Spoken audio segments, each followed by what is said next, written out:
29-year-old man in Port Phillip Bay. Rexor reports the man drowned after getting into difficulties while diving with friends off Mount Martha. Police have taken possession of a set of compressed air tanks following the death today of 29-year-old skin diver Christopher Knight of Pearcedale. Mr Knight and two friends were skin diving off Mount Martha when his tanks apparently ran out of air during a 20-metre dive. According to rescue workers, Mr Knight became tangled in his basket line before he could reach the surface and drowned before he could be pulled to safety. Andrew Varga and several other members of the Australian Volunteer Coast Guard were on the scene within minutes, but all efforts to revive Mr Knight met with failure. The diver was brought to the surface, he wasn't breathing. Two other divers were trying to resuscitate him on board the boat.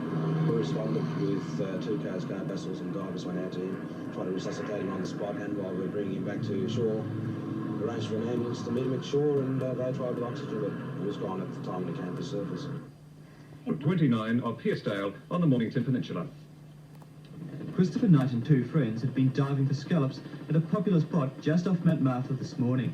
And despite near-perfect diving conditions, a call for help went out at 10:30. Australian Coast Guard volunteers who were at nearby Sadie Beach took only 8 minutes to answer the call. But even with such prompt action, they were too late. One of the first on the scene was diver Andrew Varga. As you can see, the sea conditions were perfect, but the conditions on the boat, the other two divers that were on board had actually pulled the diver on board. They were trying to resuscitate him when we got there. John Dodds and all the other divers and myself took over with the resuscitation and cardiac compression, but he was at the stage where we weren't getting any pulse or reaction. It's believed the diver realised he was running low on air. In his efforts to get back to the surface, he got caught up in his carry bag, snaring him 2 metres down. In his struggles to get free, he used up the last of the supplies in his tanks.